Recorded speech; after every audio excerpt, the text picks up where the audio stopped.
Welcome back to Nerd Thug Radio. Woo! Are you listening to us on Conroe's FM 104.5, 106.1, Sister stations. worldwide at IRLoneStar.com. So before we jump into the Christmas Nerd Thug recap, Oh, okay, yeah. how about them boys over at Papa John's Pizza? Yeah, so Papa John's Pizza is our favorite pizza, and they are hiring right now in the Woodlands, North Spring, Conroe, and Huntsville area, trying to fill over 100 positions. Do it. Go to papajohnshouston.com, I believe. Paid cash daily. Boom, they're hiring delivery drivers, and when you're a delivery driver, you walk out of there cash in hand at the end of your shift, unless you just screw it up. But, Right.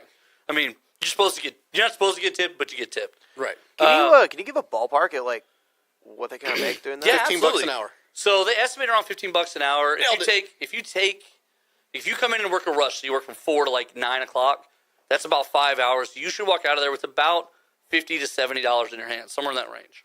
Pretty And solid for a few yeah, I hours. mean, what are you mad about at that point? Plus, you're still going to get a paycheck. They're going to take some taxes out of the check. Plus, the hours are done a little weird. Like when you're on the road, you get paid a lower amount than when you're in the store, but you still get a paycheck. Still get a paycheck. So, I mean, it's a real interesting gig. It's easy. You go in, it's low-key, you listen to music, you deliver pizza. For the most part, people don't get mad at you because you didn't have anything to do with it. You're just bringing it to them. Right. So, you kind of low-level deal with customers. It's real easy. It's a fun job. PapaJohnsPizza.com. And as a reward for being so cool with Nerd Thug Radio, what you do is you go to PapaJohnsPizza.com and the coupon code, type all one word, Nerd Thug Radio. They will bring up a buy one, get one free. That's good for delivery and carry out. In the greater Houston area. Check it out, y'all. Check it out, y'all, on the bus. Anyways, Christmas. Yeah. I talked a little bit about my time in Alabama Slamma. Alabama. But let's get to the good stuff. Okay. What'd you get? How was your Christmas? Yeah, what'd you get? Did you score some good stuff? Yeah, what was in the stocking? Did you get anything interesting? You got some good gift cards? I did get some cash from the in-laws. Nice. I did get my very own Tiffany's box. A Oh. blue Tiffany's box. I got to open it up on Christmas. And what was inside? It was a crystal liquor decanter Oh. and cup. So Nice. I stepped my whiskey game up for Christmas. So now you get to, like, pretend like you're the president ordering a missile strike. 'Cause I also got some of those phosphate whiskey cubes. Oh, yeah. And then the little silicone molds to do the big whiskey ice balls. Yes, dude, I have 2 of those. That's the best thing to put in a liquor. So with crystal whiskey holders, my game went up. Plus, I sent you the picture. I put it on Snapchat of my giant jar of Crown Royale that was specialized. Yeah, it's got us on it. That's cool, man. It's nuts, right? I like it. Yeah, I was pretty excied about that. That's a good gift. And then Tell Ollie's mom I said, hey. Hey. And little Sadie Savage hooked me up with WWE 2K18. What? I know, right? I gotta have some kids. You so I gotta can get have some good gifts. You need some chitlins. Yeah. I mean, you probably got 12 running around somewhere. Just start collecting. Yeah, but it's gonna take like 2 years to make up. Like, that's a long investment. It's just better to start over. So yeah, pretty dope. That's a good one. Yeah, man, I wasn't too shabby. That's a good one. I got a refurbished Mac. Okay, Yeah. it's not bad. No, so remember I've been talking about getting into the coding and all you that. wanted a Mac. So is this it a laptop or a? It's a laptop. It's a Oh, laptop. very cool. Yeah, man, it's It's a lot to get used to, right? it A was little different. yeah, totally different operating system, obviously. But you know, for me, it was I had been looking into the coding for about 3 or 4 months. You started on it, and then you realized, crap, I need a Mac. You gotta have a Mac for it, really, because if you're building in that Swift coding language, if you make a mistake, the version that's running on Windows is bootleg, and this is the most, this is the version that's for Windows. Right. It's a bootleg version of the Mac version. It doesn't error check for you. So as you build code on the Windows version, you won't know where the mess up is. Corey, You will on the Mac. what? Yeah. You're trying to program on Swift, you said? Yeah, just looking at some building some apps and things like that. I think even if you were running that on Windows, your IDE, if your IDE compiles the code, it should still It'll catch the errors. It'll show an error, Yeah. but it won't show like which line the error started in. So like, because it'll run the basic where it's like, oh, you're telling it to say hello, and then as you get bigger and bigger and you move over into like the graphical interfaces, it doesn't give you like the little demo anymore in the top. And that's even just running it through terminal.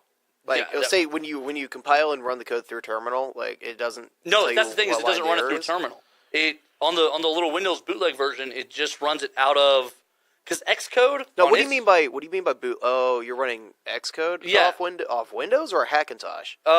It's a Windows. And it's like the Windows version of Xcode, which is open sourced. It's an open source program that people have made to translate. That makes sense. But it directly, essentially, it's running Xcode. Like, they look the same. Like, I pulled up Xcode today on the Mac, and it looks exactly like the Xcode I've been looking at.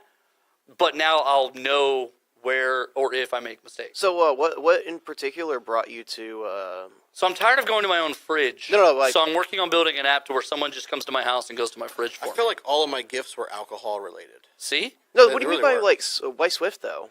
Well, Swift is the language of choice for apps. I mean, if you're coding on the iPhone, yeah, but if you're doing Android... I'm not. I don't want to... To me, there's no point in coding for Android. So, Cole, you said you got Settlers of Catan for Christmas? I did get Settlers of Catan for Christmas. That's very cool. You know, I asked for Munchkins. Yeah? I had 3 things I didn't get from my list. Munchkins and a puppy. You wanted a dog? Yeah, man. I want a little pug. Black one, call him Dimes, hold him over the neck. Nickname him Pug Cena. We'll go everywhere together. You are a dog jerk. I want to say this very clearly. No. You want to... No. You know why I'm a dog jerk. No. You know why? You're a dog jerk. I don't ever get to pick them. You're a dog jerk. They're just bestowed upon me. So you have all these wonderful dogs in your house. I don't like them. I didn't pick them. They were wonderful. They were loving. They were kind dogs. I didn't choose them. And they were bestowed upon me. And you kept offering them to anyone who would say a nice thing. Because if I get rid of them, then I can get the one I want. You should love the one you have. No. See, I do that with my kids. The secret to getting for the dogs... Boom. The secret for dogs is you need to get something that's either lab-based or pit-based. No, neither one. Out. What's your preferred breed? He wants a pug. I want a pug. I want a small pug. Okay, that's respectable. With a gross alien eyeball face, and they lick their own eyeballs. They're so great. So what else? You get anything else cooler besides the refurbed?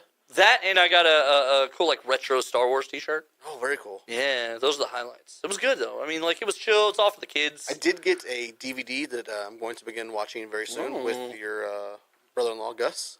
It is a total recap of all 7 games of the World Series. Oh, they got one of those for his dad. That's very nice. Yeah. I have my own. Nice. As soon as I got it, I text Gus and our coach, Cody. I said, hey, who wants to get some beers and relive the glory days? Immediately, they both were in. Nice. Tell me the time and place. Nice. So, you talk about Catan.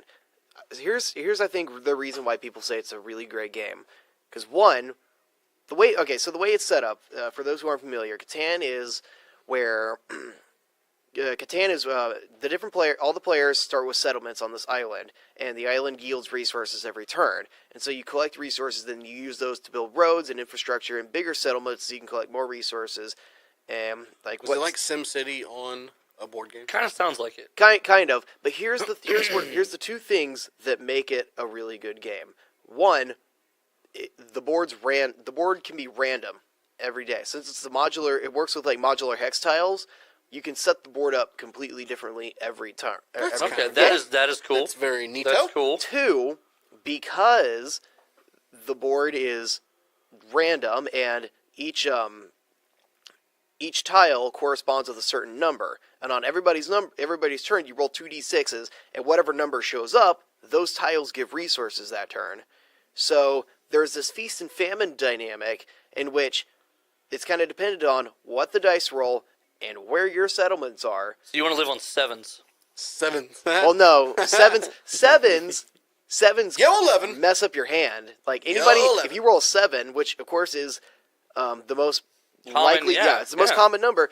7s is anybody whose hand size is above 7 discards half their hand. Oh. Then they take this piece called the robber, and they move it onto another tile, and it shuts off production for that tile. That's crazy. So you can just move the robber to somebody's resource where their settlements are, and just nope.